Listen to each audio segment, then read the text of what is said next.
Ma'asyiral ikhwan rahimakumullah. Pangersa Guru Agung Syekh Muhammad Abdul Ghaus Syiful Maslul menerangkan dalam Al-Faslul Ashiru fi Syahri Syawal, yaitu pasal ke-10 di bulan Syawal atau di Ramadan kedua di tanggalan Syekh Narasa. Kemarin Kiai Haji Kusairi Aziz menerangkan tentang huruf Shin, yaitu syajarah. Maka kami akan menerangkan yaitu huruf yang kedua, yaitu huruf wau dengan arti wusul, sampai. Yang dimaksud wusul oleh pengersa Abah adalah wusul ilallah, itu sampai kepada Allah. Maka al-wusul huwa siddul fasl. Sesungguhnya kata wusul itu antonim, lawan kata daripada fasl, terpisah. Kenapa bisa dikatakan terpisah? Karena bisa dikatakan wusul. Itu adalah perjalanan.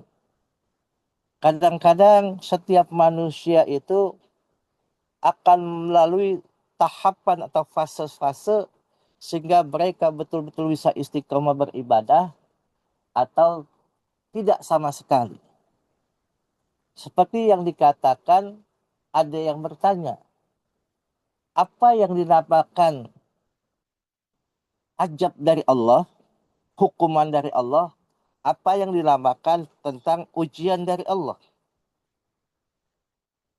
Maka para ulama mengatakan, apa yang menyebabkan seseorang diajab oleh Allah?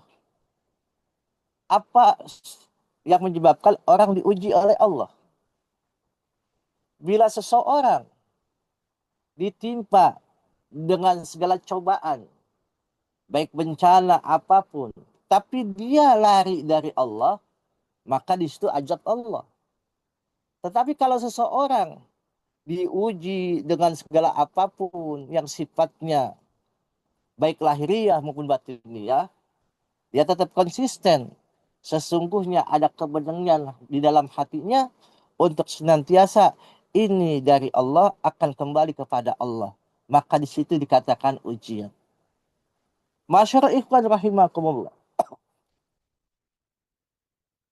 Untuk menjadikan seseorang itu wusul ilallah, maka yang paling dasar bagaimana perbedaan manusia yang menjadikan Allah sebagai bukti keberadaan alam dan manusia yang menjadikan alam sebagai bukti keberadaan Allah.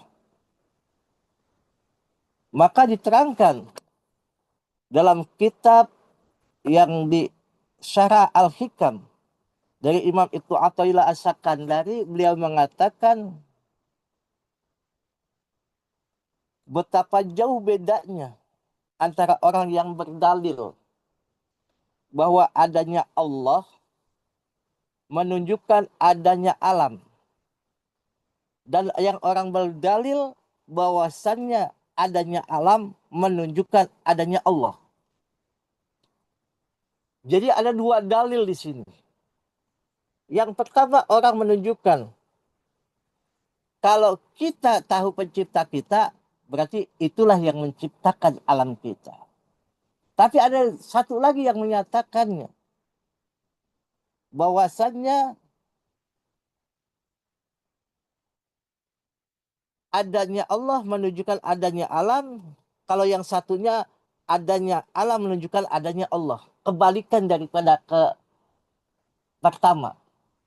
Maka di sini orang yang menyatakan adanya Allah menunjukkan adanya alam adalah orang yang mengenal al-haq atau Allah dengan kepatutannya, dengan kepatuhannya. Maka ia menetapkan keberadaan alam ini dari keberadaan pangkal zat yang membuatnya ada. Tidak ada argumentasi setiap manusia mengatakan bahwasannya alam itu dibentuk dahulu, baru kita lihat wujud daripada Allah.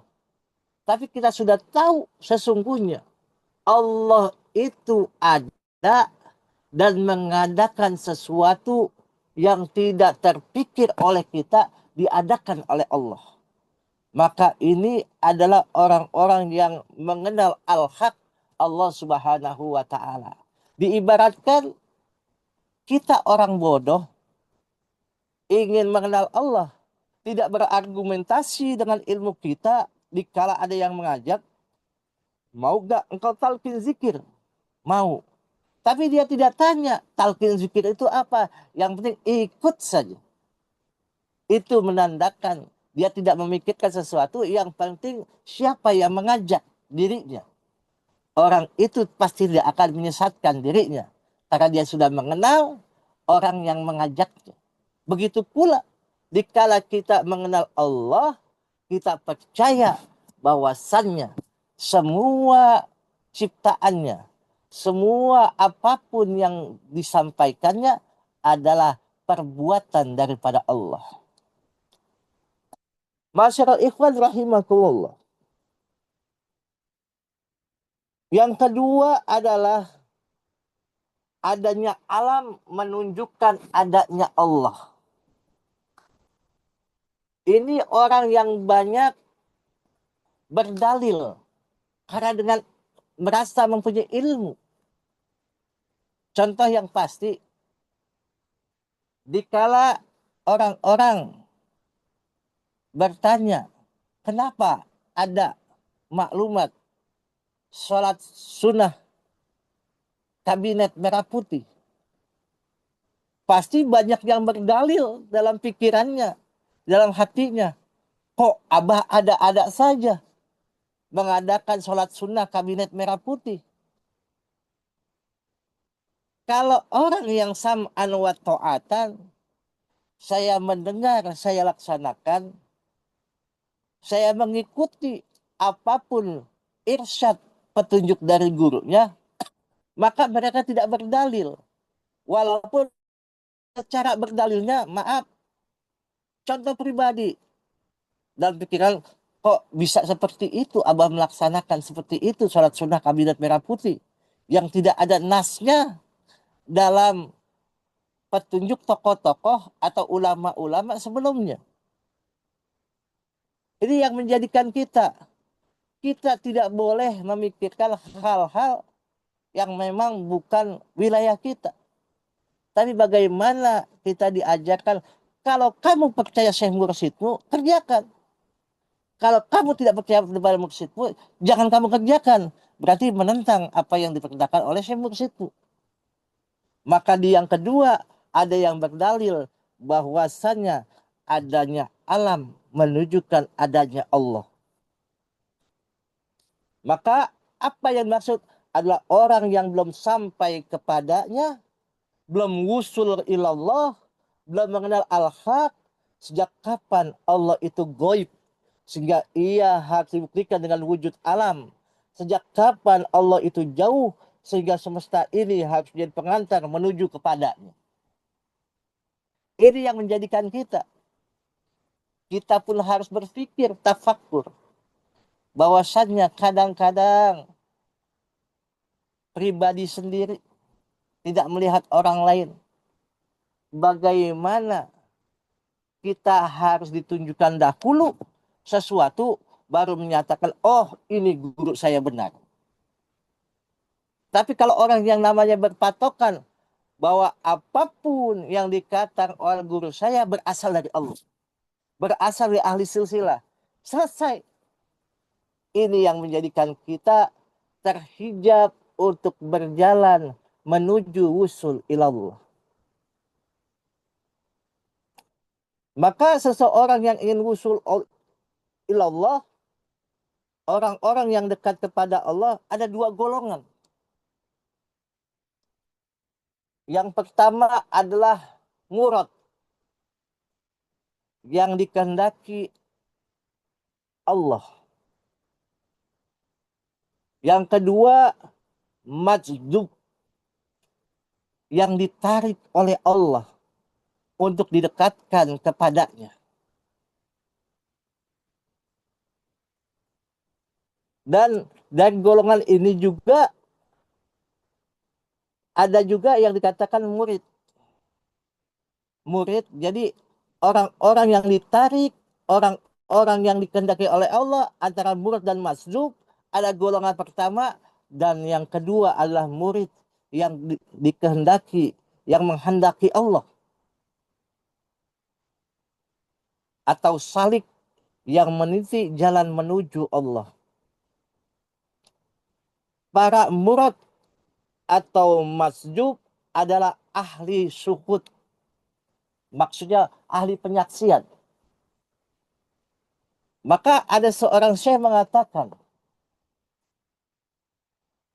dikala seseorang yang namanya sedang berjalan menuju Allah, maka Allah akan singkap hal-hal yang memang seharusnya tidak dapat dicerna oleh orang lain, dilihat oleh orang lain, orang itu bisa menyingkap.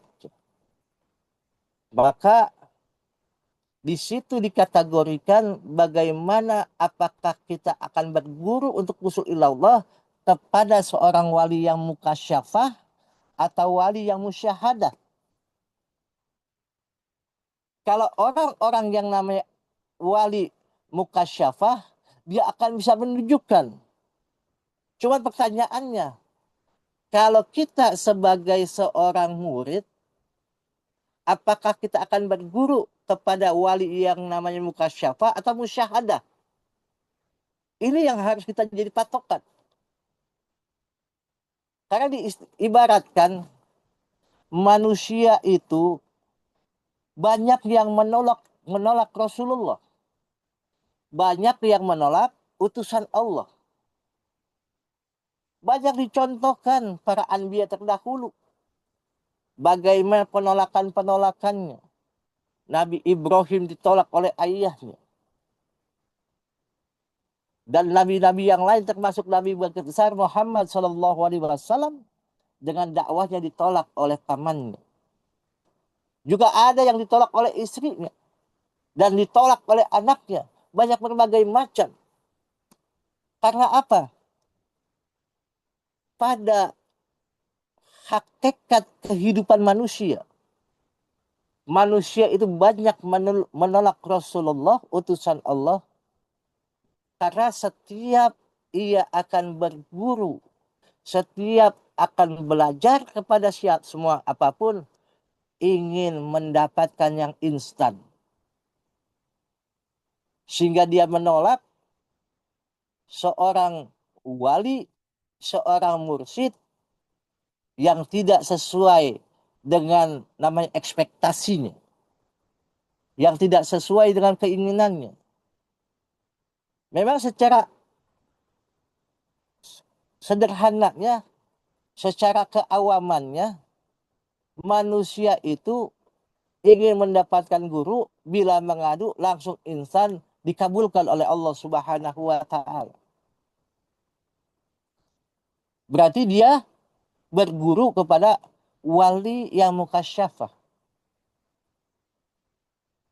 Menurut ikhwan semua, kalau kita berguru kepada wali yang mukasyafah atau yang musyahadah. Kalau kita berguru kepada wali yang mukasyafah saja, maka kita akan tergelincir. Kita akan terlinak bobokan dengan sesuatu hal yang menakjubkan, yang di luar dengan logikanya. Sehingga mereka menginginkan sesuatu dengan insan langsung dibukakan keinginannya. Itu hal yang tidak baik. Berbeda dengan orang-orang yang sedang berguru kepada wali musyahadah, kepada wali mursyid, yang ingin dengan penyaksian mursyidnya, dia mengantarkan untuk usul kepada Allah Subhanahu wa ta'ala.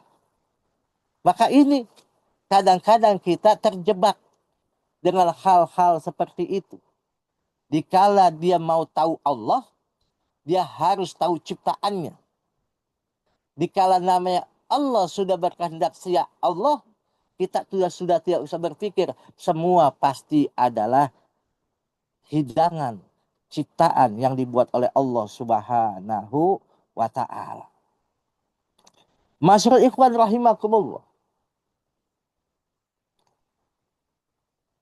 Adapun orang-orang yang dekat kepada Allah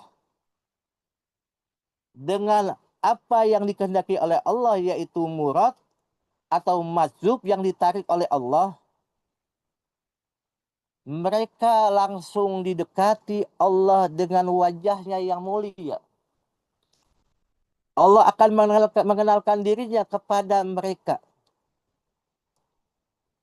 Talqin zikir itu, bagaimana manusia-manusia bodoh, bagaimana manusia-manusia gudangnya namanya dosa, ditarik oleh yang maha bersih dengan perantaran Syekh Mursyid, agar mereka ditarik, mereka dibawa untuk dikenalkan, ini lu aku Allah. Maka talqin zikir itu membuat seseorang menjadi murad dan majzub. Agar apa? Mereka ditarik, yang tadinya bodoh bisa mengenal Tuhannya. Yang tidak tahu menjadi tahu. Kadang-kadang kita kok talqin seperti ini. Talqin sumastaqim. Maka kalau seseorang sudah talqin, maka mereka itu harus namanya punya itikad yang kuat agar mereka bisa betul-betul mewujudkan talqin itu yang pernah dan sering kita tahu bahwa syajaratul qalbi adalah bagaimana hati ini ditanamkan cahaya ilahiyah. Maka seseorang yang sudah ditarik oleh Allah, didekati oleh Allah, Allah akan mengenalkan dirinya. Maka dalam diri kita mempunyai zikir khafi yang senantiasa istiqomah berkesinambungan untuk ingat kepada Allah dimanapun, kapanpun kita berada. Maka itu ada tanda-tanda bagaimana manusia awal-awal akan diusulkan oleh Allah dengan orang yang diusulkan oleh Allah, yaitu Syekh Mursyid. Maka mereka pun akan mengenali semua makhluk dan alam semesta akan hilang dari pandangan mereka karena mereka berdalil bahwa wujud Allah adalah bukti daripada wujud semesta. Mereka itulah kaum arif, orang-orang yang sudah dibukakan oleh Allah dengan pintunya pertama talqin zikir. Tanpa talqin zikir itu tidak dikenalkan dengan Allah, maka mereka tidak akan menjadi murid, salik, atau kepada murad sampai kepada mursyid. Dan yang kedua tahapan adalah para murid dan salik. Perjalanan mereka menuju Allah masih terhalang akibat pandangannya mereka terhadap dunia dan alam semesta. Kadang-kadang sifat manusia al-insan mahalul khata wa nisam, tidak lepas daripada dosa. Maka kadang-kadang kita melihat sesuatu itu adalah gambaran, oh ini loh yang bisa memenuhi kebutuhan hidupku. Oh ini loh orang yang memang betul-betul bisa menjadikan sandaran hidupku. Ini yang kadang-kadang kita tertipu. Sehingga di mata mereka semesta teramat lahir, sedangkan Allah itu gaib. Karena apa? Mereka melihat itu bahwa saja wujudnya alam itu, kenapa Allah tidak berwujud? Wujudnya Allah itu kenapa namanya Allah tidak memberikan secara langsung? Maka ini orang-orang yang dikatakan murid dan salik sering terjebak dengan apa? Dengan sesuatu yang Allah berikan untuk ujian kepadanya. Masyaallah ikhwan rahimakumullah. Maka seseorang yang ingin diusulkan oleh Allah harus mempunyai sikap istiqomah. Apa istiqomahnya? Yang pertama, maklum dengan keadaan dirinya, mesti berbuat apa dirinya untuk dapat melakukan yang terbaik yang Allah berikan kepadanya, agar dia bisa berjalan selaras seimbang dengan perintah Allah dan perintah guru. Dan yang kedua, yakinkan kepercayaan bahwasannya Syekh Mursyid atau guru mursyid yang bisa mengusulkan dirinya kepada Allah dan bisa menjadikan jalan penerangan untuk dirinya baik di dunia maupun di akhirat. Dan yang ketiga, setiap ikhwan, murid atau salik bila ingin diusulkan kepada Allah tidak pernah berkomentar atau mengucapkan apapun yang dimaklumatkan, apapun yang diirsyadatkan, apapun yang diberikan oleh guru kita lakukan semampu mungkin. Tidak mungkin ikhwan atau akhwat atau murid atau salik dapat melakukan amalia sebagus sesempurna mungkin, tetapi bagaimana berupaya diri kita untuk diusulkan kepada Allah, jangan hanya pada route map OTW saja. Kalau OTW harus bisa sampai kepada tujuannya. Kalau sampai perjalanan kita hanya OTW saja, tidak akan sampai tujuannya. Maka kita berniat dengan on the way kita sampai apa yang diinginkan oleh Allah, mulai guru mursyid kita semua, agar kita semua terbawa, walaupun tidak bisa mengejar Syekh Mursyid, tapi tidak akan tertinggal. Maka bersyukur kepada Allah, kita telah diberikan seorang mursyid, seorang guru yang memberikan penerangan kepada kita, baik lahir maupun batin, agar kita semua mendapatkan keridhaan Allah dan kita diusulkan kepada Allah, dan senantiasa kita diberikan oleh Allah kemampuan untuk istiqomah beribadah kepada Allah, didekatkan kepada Allah, tidak tampak pada diri mereka. Oleh karena itu, akhir perjalanan seorang salik adalah awal perjalanan seorang masjub. Jadi awal namanya perjalanan seorang salik adalah akhir daripada seorang yang awal dari seorang yang masjub adalah akhir dari perjalanan orang yang salik. Maka kita bersyukur kita ini sudah berjalan bersama orang yang masjub, orang-orang yang senantiasa sudah menjadi mursyid, yang awal perjalanan mereka adalah akhir dari perjalanan orang-orang yang salik. Semoga kita diberikan oleh Allah hati yang senantiasa terbuka, jembar, menerima apapun kehendak Allah, dan kita bisa menerima apapun yang Allah berikan, baik secara zahirnya itu kenikmatan maupun kesukaran, yang tujuannya semua ujian dari Allah untuk kita bisa diusulkan oleh Allah bersama orang yang sudah diusulkan, yaitu Syekh Mursyid, dan kita terbawa menjadi murid-murid yang dibawa oleh yang sudah terbawa sampai kepada Allah Subhanahu wa ta'ala. Bibarakah wa karma aba awas al-Fatihah. A'udzubillahi minasyaitonirrajim. Bismillahirrahmanirrahim. Alhamdulillahirabbil alamin arrahmanirrahim maliki yaumiddin. Iyyaka na'budu wa iyyaka nasta'in ihdinas siratal mustaqim. Siratal ladzina an'amta 'alaihim ghairil maghdubi 'alaihim waladdallin. Terima kasih. Wallahul muwafiq ila aqwamit thoriq. Wassalamualaikum warahmatullahi wabarakatuh. Waalaikumsalam warahmatullahi